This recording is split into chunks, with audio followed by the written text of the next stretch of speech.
Hello everyone, my name is Cetus and welcome to XCOM Chimera Squad playing on impossible difficulty Ironman mode and pseudo my first run. I kind of envisioned this as a playthrough having had no exposure to the game. Unfortunately, I made an error in how I was recording this particular video series and I lost it. So I have technically played 4 missions before playing this. So don't worry, it's still just as silly idea as it was before to play XCOM game on the top difficulty and Ironman with no knowledge of what's going to come. Well, limited knowledge. I guess I have an idea what the first couple missions will be like and feel like, but basically I have no idea what it's going to look like. Also, still haven't played the tutorial because you can't play the tutorial on impossible difficulty. Which is fair, but... Tonight, Mayor Nightingale perished in an explosion at City 31's Memorial Museum. The identity of her assailants is unknown at this time. The City Council asks citizens to remain... So she gets vaporized the same day XCOM sends Chimera Squad to our city? You hear that voice in your head? That's me telling you to wake up! Despite opposition, Mayor Nightingale's deciding vote brought the Reclamation Agency to the city. Without her support, Chimera Squad's continued presence is an open question.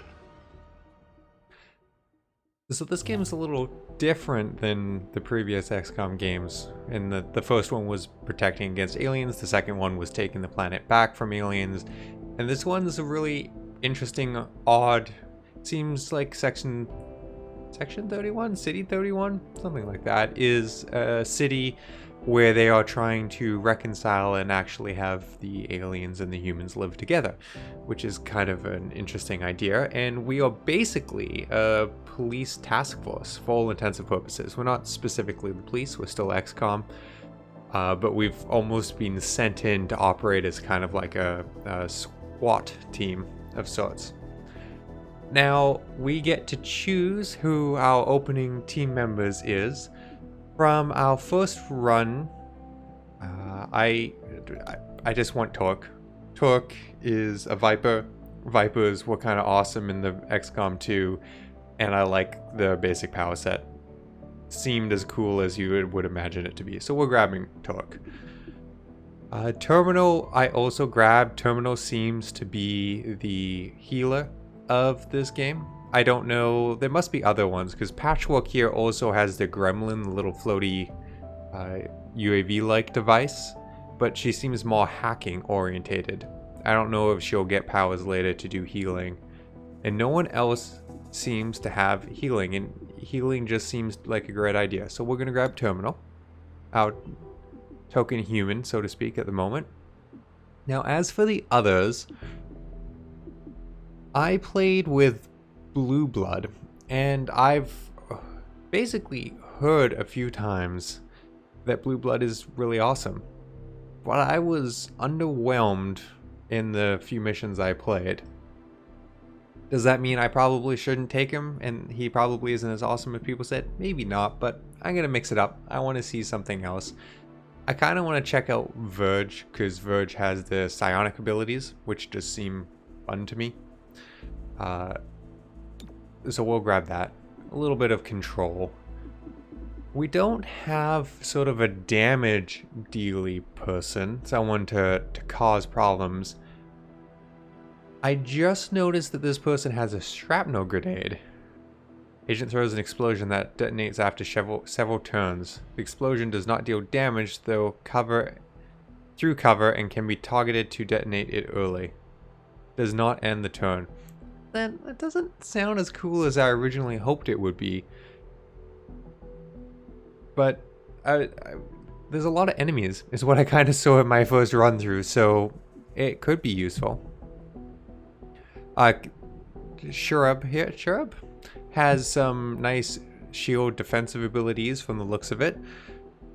Shelter can relocate you between, kind of swap in between. In my last playthrough, I grabbed him as my 5th person, and he can kind of like swap the position with someone. It was really cool for like getting the VIP out of a bad location. All in all though, I'm not sure I was overly amazed. I kind of want someone who's a good damage dealer. What do we got here? Crippling blow. Agent punches an enemy, inflicts one of several status effects. Fearless advance. Glitches towards an enemy and melee attacks them. So you're very up close and personal. Axiom just seems cool. He's a muton with smash and rage. The managing rage is, I don't know, not the best. Maybe it's boring, but maybe I'll take Blue Blood again. Because this one here, which I didn't get access to, but he can fire and then fire again. Oh no, I did have access to it. His gun just doesn't seem that great. Maybe if I upgraded his gun. No, I don't want Blue Blood. That's boring. Let's try something else. Let's try... You know what? Let's take the Chimera Angry Squad, Muton. heads up. Director's on the line from XCOM HQ. Chimera Squad, I know you're still settling in, but this cannot wait. A short time ago, insurgents crashed the opening of City 31's Memorial Museum. They took Mayor Nightingale hostage. 3-1 PD attempted a rescue, but the insurgents triggered a plasma bomb. Everyone inside was lost. Yes, 3-1 PD should have requested our help, but dwelling on that is counterproductive. We need to focus on what we do next. A crude plasma bomb killed the mayor. The insurgents had no access to materials for that. Does that mean they had outside help? Most likely. There are 3 groups in City 31 with access to this kind of ordnance. So this seems to be choosing an investigation, and I don't know if it defines the enemy types or not. I did the Sacred Coil last time for no particular reason other than they seemed bad, but they always seem kind of bad. We have Sacred Coil, kind of a religious group that is only trying to save previous participants in the war, which seems questionable. Grey Phoenix, basically scavengers. They have amassed weaponry and etc, etc. And then the Prodigy, which are trying to a loose network of human scions. Their vision for City 31's future is entirely psionic, whether the city wants it or not. So various forms of extremist groups. Let's try the scavengers. I don't know. I'm not sure it matters. Phoenix is a group of primarily muton scavengers operating in the city. Recently, they've armed themselves with highly restricted weaponry. That puts them on our radar. Director, these are local criminals. Isn't that 3-1 PD's jurisdiction? True. The Reclamation Agency supports local police, but we're also required to recover dangerous material. From those who would do the world harm, and each of those groups is neck deep in the stuff. So what next? Focus on a single group. Investigate, dismantle their operations, and take them down. Meanwhile, we look for any links to the mayor's death. Either way, I love how Viper is just sitting here in the back of the conversation. Exactly. The city wants justice for Mayor Nightingale. This is how we help them achieve it. Okay, so mayor of the city who brought us in was killed. It seems bad. We got to figure out what's going on. This is like an interesting investigation status, showing us how we're doing on our investigation. We know nothing at this point, so it's kind of a useless screen. Let's take a quick run through of stuff. Spec I'm Ops. authorizing Chimera Squad for special operations. You're talking about. Some ops provide useful resources for the squad. Keep an eye out for these opportunities. These are just cool missions that you can send people out. Costs a few days. They bring intel. You know, we don't have extra people right now. We only have 4. When you aren't on mission, you need to maintain your... You know what? I can explain to them. You don't worry about it. This is a place where you can heal. You don't have people die, from what I can tell. Instead, they get scars, which you have to heal, which they can do here. Also, if you people just sit around doing nothing, from what that guy was going to say, and I skipped past, it sounds like they can kind of almost lose skills or something like that. So, seems like you want to put them into training, so they keep it up. Check it out. Headquarters sent us an assembly. And with the right patterns, we can build anything. Or we could with the latest version. What you're looking at is the extremely finicky 2038 model. Basically, this is where we get our items, is what he's saying in a long-winded fashion. We can only build the android personnel at this point. So we're going to start that because it, from what I could tell, it unlocks more stuff. And I think it's just how it's going to be researched through this. I guess it's our research tree, basically. It's their nonsense reason for it. Welcome to City 31. During Advent's occupation, the city was a fortress supporting an active starport. 5 years after XCOM won the war, it's home to aliens, hybrids, and humans alike. There's new industry, self-government, and local agriculture to support the varied populations. Against all odds, this city thrived after the war. There were no retributive attacks. Until tonight. We don't know that. Not yet. But we can find out. And this is our sort of overworld that exists in a lot of XCOM games. It seems a little bit more simplified than most, and it is much more like XCOM 1 than 2. It seems like you have a bunch of different segments. You will get, to begin with, we only get the one mission. For the next set, I had choices. Each mission makes a day go by. And depending on which missions you do, unrest increases in different areas. And I assume keeping the different aspects of the city from rioting is kind of the key to it. Field teams are something we can purchase. Can we purchase them right away? Okay, I think we're going to do that. So field teams you can purchase in the different areas, from what I can tell. At level 3, they start lowering the unrest. So it seems worthwhile getting them to level 3. At level 2, they provide you with intel bonuses that makes it easier to do missions and better rewards. And at the very lowest, they just provide you with a daily income. I think it's probably worth getting one of each of these right away and trying to get them up in level. This is just a guess. Normally, focusing in seems to generally be better. I'm going to grab right off the bat a security team in the middle of the city to get us an income of intel. Primarily because intel is what you use to buy these teams. So if I don't have a constant source of intel, I can't buy more field teams. I'm assuming that means it's important.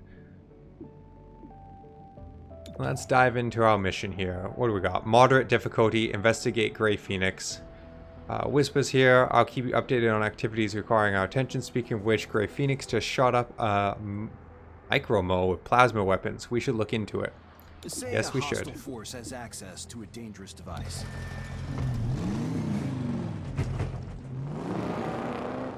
And you missed all my very high quality jokes about the APC driver in this game, so just keep an eye out for it because it's pretty amazing the amount of confidence he drives with. After the shooting stopped, Grey Phoenix locked down the whole block. So 3-1 PD couldn't handle this one? Typical. Grey Phoenix is packing plasma weaponry. You tell me. It's cute how you justify their cowardice. Torque has a bit of attitude, it seems. So this is the breaching phase that happens right off the bat. This happens 3 times. There'll be 3 encounters. It will always be the same pattern from what I can tell.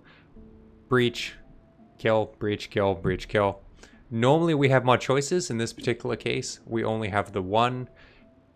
If we breach here, the last unit through this entrance will have their weapon disabled. So one person will not have a weapon. I am going to make that Verge because from reading his abilities, it sounds like he has psionic abilities, which means if his weapon's disabled, he can probably still do stuff. And now we get this really cool animation of diving in, getting to see what's going on. So we have 4 enemies down here at the bottom that we can see. They are all surprised, which is why it's yellow. From what I can tell, there are 3 statuses here. Aggression, they will shoot you before you get to cover if you don't kill them first. Alert, they will move and find a good cover before your next round. And surprised, they're just dumbfounded. So we're going to try and kill this guy because 100% chance to hit. And then our next person also has a 100% chance to hit him, so we're going to finish him off.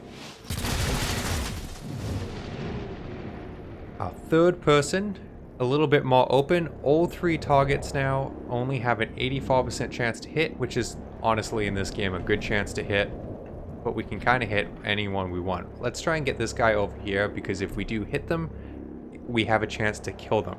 So on the bottom right, you can see the reasons for things. Our damage is 3 to 5. So if we do the max damage, we will kill this person. We did not. We did 4 damage. So our final guy will try and finish them off. Perfect. So that's a really good entry. We killed half the enemy. Unless there's enemies tucked away that we can't see, but I don't think there will be. There's one civilian roaming around. I don't really know what is involved with the civilians. I'm gonna guess they're a thing we don't want to blow up with explosions, but if you go near them, they seem to run away. Also interesting of note, they've kind of switched around how the turns work. Previously it's been your turn, enemy's turn, your turn, enemy's turn. Now it's more of a timeline, very Battletech style. This is both cool and, well, actually it's probably just cool, but it also kind of annoys me when, like, for example, now I would love to use someone else. Well, that's okay. We do have the option to subdue people too, just strike them and knock them unconscious. I don't know what that does yet. I do it when I have an opportunity, but I don't really know why. Now let's take a look. If I was to shoot, 61% chance to hit both of them from there. I could move up and probably get a much better shot, but they would also get a much better shot on me. And this Legionnaire here is next. So he'll go next, and then 2 more of my people, and then the Adder. So I'm actually going to assume the Legionnaire is going to get his turn this round. Can we... I could run up and do a smash. 80% chance to hit. Let's see what that does. Only 3 damage. Very disappointing. Me and my aggression. See, now he's flanked me, which is why this was a bad shot. He got a critical 5 damage shot on my guy. So I'm already playing bad. So it's great that we're on the highest difficulty. I cannot run up. So the yellow is dashing. We can't shoot and do that. So running up is not ideal. Firing is a 53 chance to hit. So what I'm actually going to do is use the drone to safeguard Axiom. And what this will do is give him 4 health, provide 20 defense, remove status effects, and improve his chance to dodge, I believe. Need a little help? No, just 20 defense. That still helps. So health mostly restored. Now she can move as well, terminal, after doing that. So we're just going to run over here and hide behind partial cover. I'm immediately regretting that. That kind of looks to me like something that explodes. But, you know, hey, don't want to think too much about my choices. Now, torque is interesting. I'm trying to think how we want to do it. If she does her tongue pull ability, 85, 73 chance to hit. Who goes next? The Adder goes next. I'm gonna run up here to flank the Adder and just shoot. Nothing too fancy, but I think that will kill the Adder and we don't need to be fancy. Perfect. Kind of looked like she shot my own person, but let's not think about that. So Verge, we have Stupor, which psionically stuns a target for 1 to 2 actions and adds them to the neural network. I don't know what the neural network does. Hopefully that's a good thing. And then Battle Madness, Verge psionically attacks an enemy, making them go berserk and attack a nearby target. Adds them to the neural network. Cannot target enemies in the neural network. So I guess you can't do abilities to them twice. So, 100% chance to do this. So perfect. Let's stun him, and hopefully he can't do anything to our troops. And then run up over to here. So the full shield means we have full cover.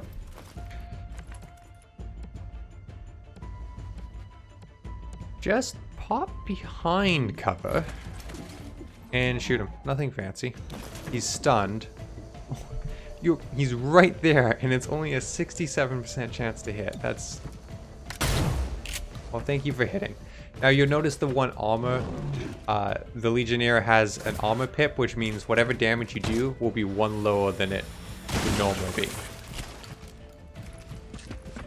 I assume, like XCOM 2, there will be guns that let you shred the armor away, maybe explosions to prevent that, which gets important when you have, like, this guy's not so tough, but it can be important when you get really tough people and you need them to, you know, die.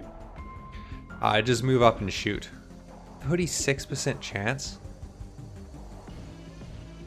Yeah, well, we're gonna go for it. I don't know what our other options would be. Nothing very good. We could have Overwatched, but I don't think that guy's gonna move anywhere. I don't see why he would. Can you... Only a 65% chance to do the tongue thing. If you punch him, only does 3 damage. No cover over here to get a better shot. I'm gonna try the tongue for 65% chance to hit. This is... If this Legionnaire does more damage to me, I'm going to be upset. I could still run up and punch him. Terminal would get another round. This is a terrible idea. A bunch of people get another round. I'm gonna try. I'm completely exposing Torque. This is a terrible idea. You'll regret that. But a lot of people get a turn before. So I'm going to be ridiculous. I'm going to run out into the open. This is a terrible XCOM play, but I think it will get me... Oh, and he can't fire. So that was just terrible XCOM play, and he can't get back into cover. He has no bullets. I forgot this game had ammo like 2. Okay, well, reload. Reload in this hope for forgiveness. You run up and punch him. I think you can do it. I really need you to do it. Thank you. Don't know what having a caught person does, but I caught him, so we'll call that a victory. And only 1 pip of damage. I'm actually quite pleased with that. Source of Illyrium in your vicinity. I can't pinpoint a location. What does Great Phoenix need with that much power? Okay, next breach. But this does seem like a good place to maybe call this episode. In the next episode, we will finish up this mission. There will be 2 more encounters ahead of us, and then we'll probably call that episode there, because I think we're going to try and go with the routine of doing the overworld stuff and then the mission after that, because that seems to be what works with the way it saves, because from what I could tell in my previous couple of missions, the Ironman seems to save when you finish the mission and not at any other point. So I think that will be the routine we go with. But for now, thank you everyone for watching, and I hope to see you in the next episode.